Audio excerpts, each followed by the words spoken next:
Topping our newscast at 10:30, police and ticket vendors are warning you tonight to use caution when purchasing Super Bowl tickets. The big game just over a month away, and it will take place in Houston. Channel 5's Frank McCaffrey spoke with someone who almost made a bad ticket buy. Frank?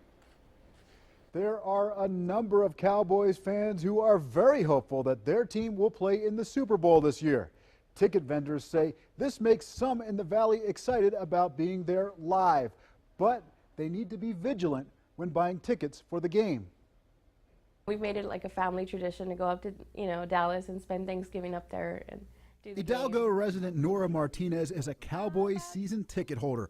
With her team having a good season, Martinez was envisioning seeing the big game live. It's been a bucket list of ours for my family, and the possibility of it being a Cowboys Super Bowl is actually very exciting for us. Martinez recently saw an ad during a game to purchase tickets for the Super Bowl. She looked into it, then called to place the order for 2 tickets at a total of $15,000. However, she did not trust the sellers and at the last minute said no.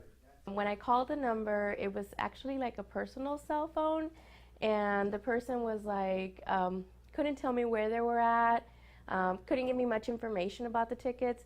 They were selling the tickets for $6,500 a seat per person. So he told me that it would be maybe 4 weeks before the Super Bowl that they would contact me, and so I kind of got a little scared. For the playoff or for the regular season? Martinez decided to go with a local vendor she's used before. That vendor says illegitimate ticket sales are very common in the Valley this year.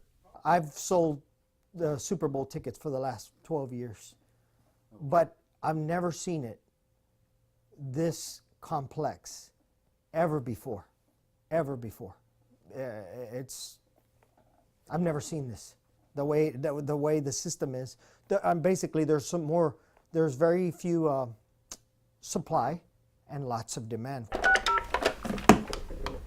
He says tickets for the Super Bowl are not as readily available as fraudulent vendors might want you to believe.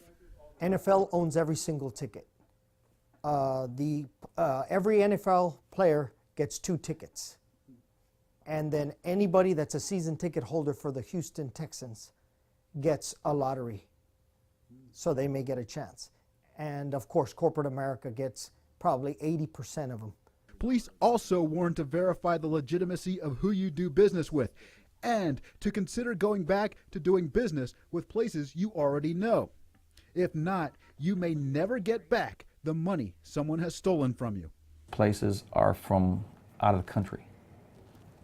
So there's no jurisdiction as far as law enforcement goes. It becomes a federal offense, and a lot of times it's not cost effective to pursue it. Garza says that depending on your case, you might risk not being able to have any law enforcement involvement. Now, Garza tells us that if a deal for tickets, or any item for that matter, appears to be too good to be true, it probably is. He says to be cautious because there's always someone out there who's trying to make an easy buck. In the studio, Frank McCaffrey, Channel 5 News at 10:30.